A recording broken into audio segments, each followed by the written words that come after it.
Hi, it's Jem. Come on, come on. And this is my cat Azula.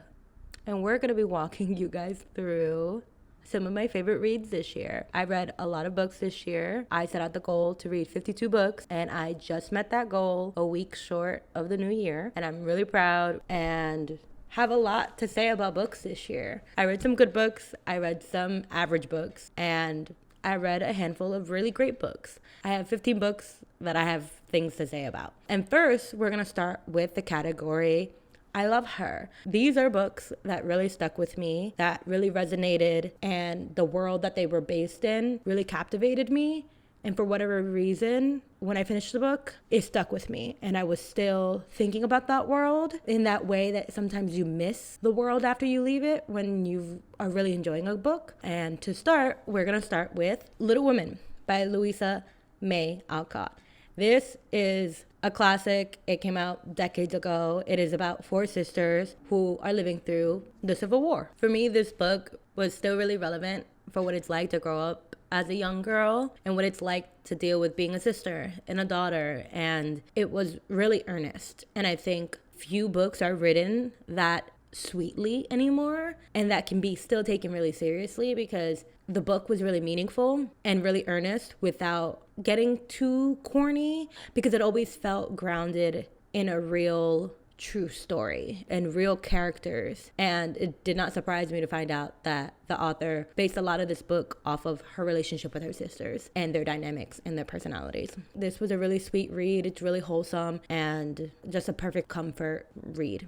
Next up, we have Things in Nature Merely Grow by Yi-Yeon Lee. This was probably one of the most honest books I read this year. This memoir follows Lee as she navigates the death of her son. Her and her husband had two kids. The first son killed himself at I think 17, and about 5 years later her second son also committed suicide. This is a confronting book. It is unapologetic. That's really the best way I could describe it. She shares what it's like to live in that grief and what it means to navigate the kind of loss of losing two children and then losing them to suicide, all while being really honest. She is also still really thoughtful. You can tell how much she loves her sons and how much respect she has for them and respect for their choices. And I think it is a really interesting read for anyone who may know somebody who deals with suicidal ideation, maybe have lost somebody, or they themselves have dealt with suicidal ideation. I can't say this book will be for everyone, but for me, it was really thought-provoking and intentional. This book was one of the most unique reads that I read this year. Speaking of unique reads, wow, did I love this next book. It's I Who Have Never Known Men by Jacqueline Hartman. This book is really special and the lore behind it is really interesting. It came out in 1995 and then went out of print for several years. I don't know how long it was out of print. I tried to look it up and I couldn't find it so easily, but I think it came back in print in 2022. So very recently is it back in print. And you probably have heard about it because it's all over the internet. This book is so interesting and singular, but man, is this book unsettling. It follows a young girl who is being held captive along with 39 other women, and she's the youngest of the bunch. You follow her as she starts to question the world around her, and that unfolds from there. And it is such an interesting, unique, kind of dystopian, apocalyptic novel. It's short, it's a fast read, and it will probably leave you just thinking about it for days, because I was left struck. This is a world that I left and I had questions, I had thoughts, and I was thinking about it for days. This book really had me thinking about women's relationships with one another, beyond just an interpersonal kind of dynamic, but also what it would mean societally to be surrounded by women and what kind of dynamics would play out, what kind of responsibility we would have to each other. This book just kept me thinking about this world and what if that was our actual reality. Next up is Loca by Alejandro Heredia, and I loved this book. Loca follows two best friends in I think it's early 90s, mid 90s, and it follows only a year in their life, but it talks about them struggling and being challenged by their inner lives and their dreams. I really love this book because it was so New York. The characters felt alive to me. It's really special when I can imagine a character being a real person I know and someone who I live down the street from, or someone who I see on the subway, or someone that I'm friends with.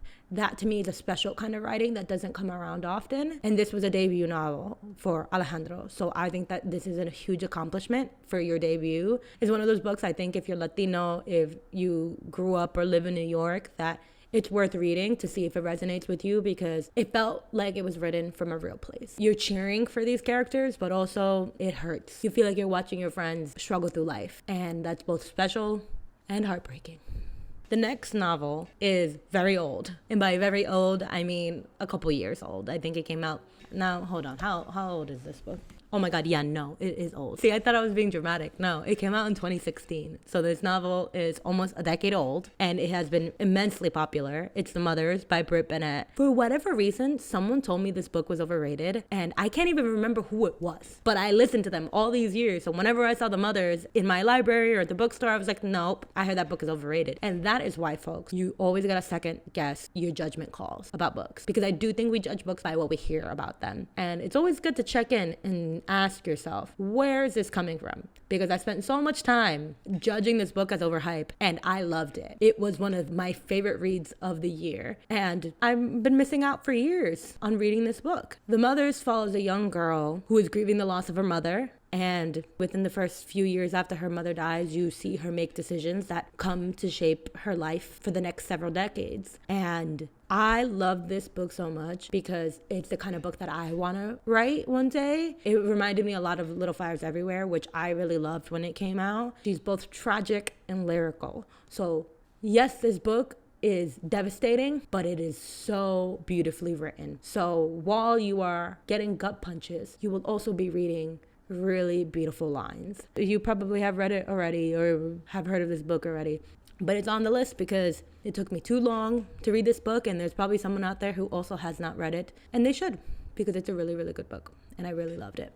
Next up, we have Hijab Butch Blues by Lamia H. Yes, just the letter H, because this is an anonymous author. It follows a young Muslim hijabi girl as she explores her queerness through deep conversation with her faith and religious texts. As a queer person, I wish I would have read this sooner.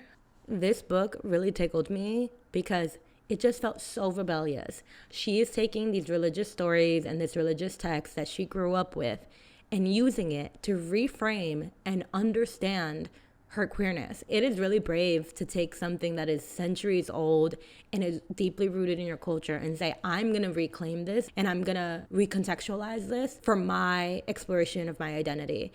I hate the word empowering.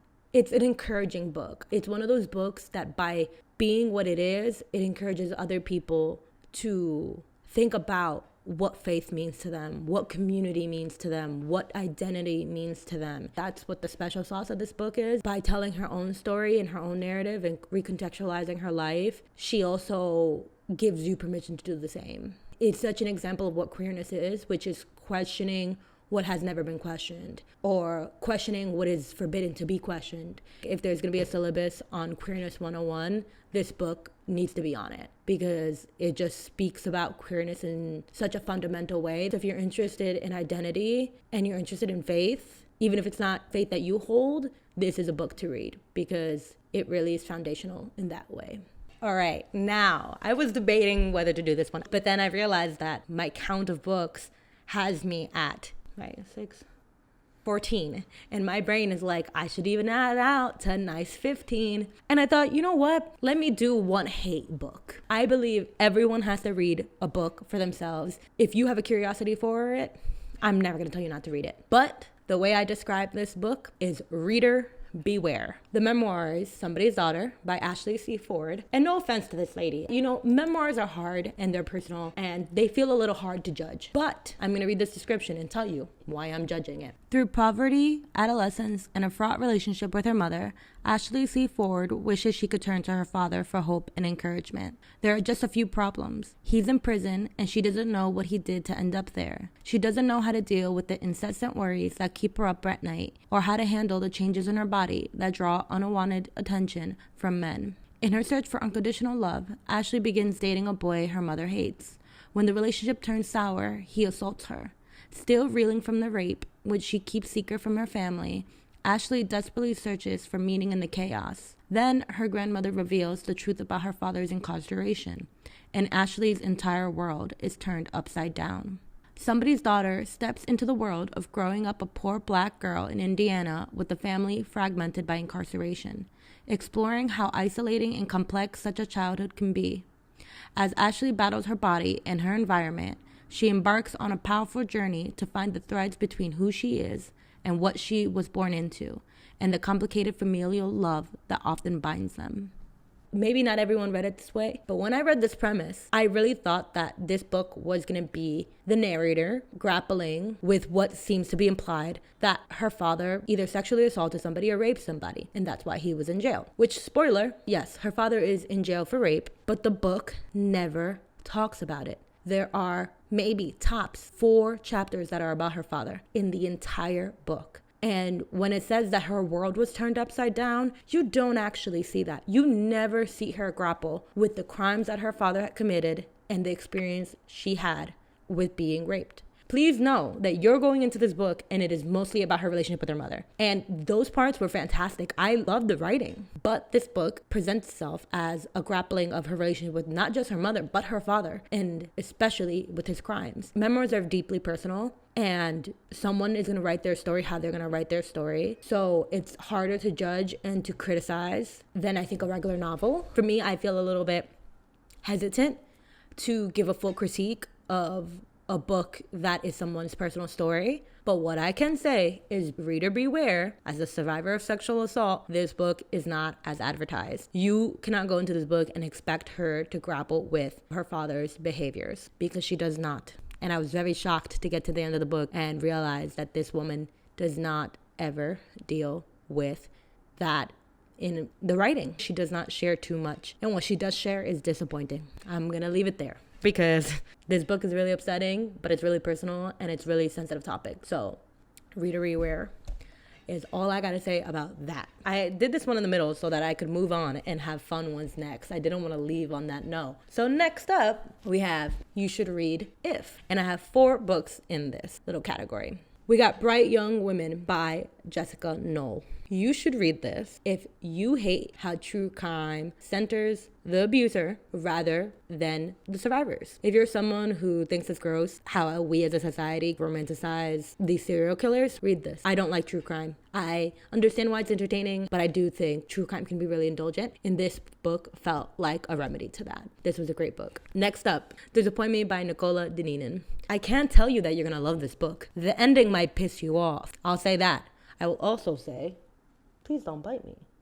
I will also say, you should read this book if you catch yourself constantly thinking about the inevitability of human failure and the complicated nature of forgiveness. Because that's what this book is about being deeply human and being ignorant and the mistakes you make when you're ignorant and you're young, and the forgiveness that does or doesn't come after. This is the list of books of, like, you might hate it, but also maybe not, so read it. Next up, we have The Dream Hotel by Layla Lamami. You should read this if you are morbidly curious of how technology, originally created with the best intentions, can be used against you in a surveillance state. Yeah, it's giving Black Mirror. I find it very compelling. The ending pissed me off. It sure was good food for thought. I loved the premise and I loved how it unfolded. It's just the end. I was like, oh, that's the ending. It's one of those endings that feels like the author is trying to make a point, but I hated the point she was making. I hated it. I hated the point she was making. When I made this list, it felt wrong not to include this book, even though the ending disappointed me so much, which may not be an enticing review for you, but the fact that I'm listing it, even though the ending disappointed me, should tell you that maybe it's worth a read. And lastly, we have All Fours by Miranda June. This one was another one that was very highly talked about online and also very much loved or hated. You should read this book if you support women's wrongs as much as you support their rights. I'm just saying, this is a book of a woman's wrongs. And I had a fun time watching her destroy her life. I'm sorry, but I did. I enjoyed it. I was like, what the hell is she doing? Okay, I guess. Let's see what the fuck is gonna happen. Sometimes it's nice to watch a character go off the fucking rails because You can't do it. And sometimes you just gotta be a supportive reader through that. So if that sounds interesting to you, I really recommend it. I had a fun time reading this one. This section I'm very excited for. This is Hot Take Superstar. And this is my hot take on some of the superstar novels of the year. By superstar novels, I mean either written by an established writer or came out and was critically acclaimed. So basically, this is my hot takes on all the popular novels that I read this year. But we have Ocean Vuong's The Emperor of Gladness. First, let me say, I love Ocean Vuong, okay? I loved On Earth We Are Briefly Gorgeous. I think it is a perfect novel. Unfortunately, this follow-up, my hot take is, Ocean Vuong, you need a stricter editor. They need to lay down the law. This was a little bit loosey-goosey, and they let you go a little bit off the rails. And I don't know much about the publishing world, but sometimes I wonder if critically acclaimed authors sometimes get a little bit of looser reins because they're popular authors.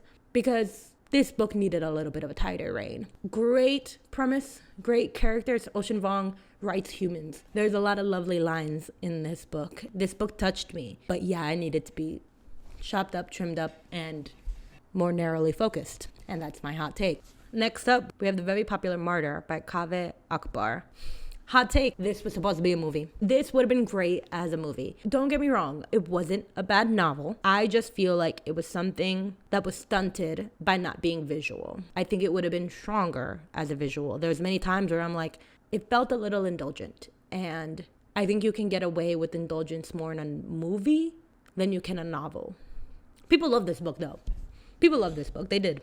I was just one of those people who was disappointed. I think maybe it was overhyped for me. This also needed a stricter editor. This also needed more precision to it, where I felt like was indulgent would have worked in a movie. And it's so visual. It's a very visual novel. And this works and lands better if you have like a really dynamic actor who plays the main character, and then you get to see his whole world unfold visually. I think that would have been really great. And honestly, I hope this book turns into a movie because I think it would be a really powerful movie. Novel, it just felt a little bit, it was an eh for me, but I don't regret reading it. Next up, we have an Emily Henry, guys. We have Great Big Beautiful Life. Hot take superstar. This girl has her character dynamics down. She is so good at writing a main character and a love interest. Is she so great at landing the plane? Not always. This ending was rushed, and it was such an interesting premise. It was giving The Seven Husbands of Evelyn Hugo. But what was that ending? Why are we in a rush? Add an extra 30 pages. Why not? It was a big book, but like, don't build up all of that and then just rush me through it. Come on. It needed a longer runway. But damn, is she good at writing those romantic dynamics. The characters and their love interests, great banter. She writes great dialogue. Just give me a little bit more runway. Is that too much to ask for? Last, but surely not least, on the Hot Take Superstar, but also our last book of the video, is Enter Mezio by Sally Rooney. I'll say it now. I like this. My hot take, though, she is in her stride. Sally Rooney knows who she is. She knows what writing she wants to do. She knows what stories she wants to tell. This, to me, solidified that this is the writer that she is. And at this point, you should know if you love her or you hate her. And I'm sorry, if you hate her, I think at this point, you just need to accept that she is just like this. If you hate Sally Rooney, I get it. But don't be mad that people love her. I like her. I like her as an author. Do I think she's the best writer in the world? Is she my favorite author in the world? No, but I think she has her style. She has her characters. She has her thematic approach, and that's established. I think people keep waiting for her to change. And to me, I'm like, she's locked in. She's locked and loaded. She knows what she wants to write. And I think that's a great gift to have as an author. But I think as audience members, as readers, we have to know and accept when an author is just unapologetically themselves and accept when they're beloved by the zeitgeist, even if you don't agree with it. But you know, we're humans, and who gives a fuck what I think? If you want to hate Sally Rooney, you're going to have a Sally Rooney hate account. Like, it is what it is. But I'm just saying, like, this is not someone who's going to change. Sally Rooney is officially settled. So accept her as she is. So that's it, y'all. That is my running list of books you should maybe read, maybe not, but I had fun doing this. I hope this left you with either some books to read or maybe some new thoughts about books you have read. If you have opinions that you agree or disagree with me, please let me know in the comments. I want to know what you think, even if you think I'm so wrong. I can handle that. I can handle being wrong, or at least you thinking that I'm wrong. I can handle that. I hope you enjoyed this as much as I enjoy this, and I wish you a lot of happy reading. Bye.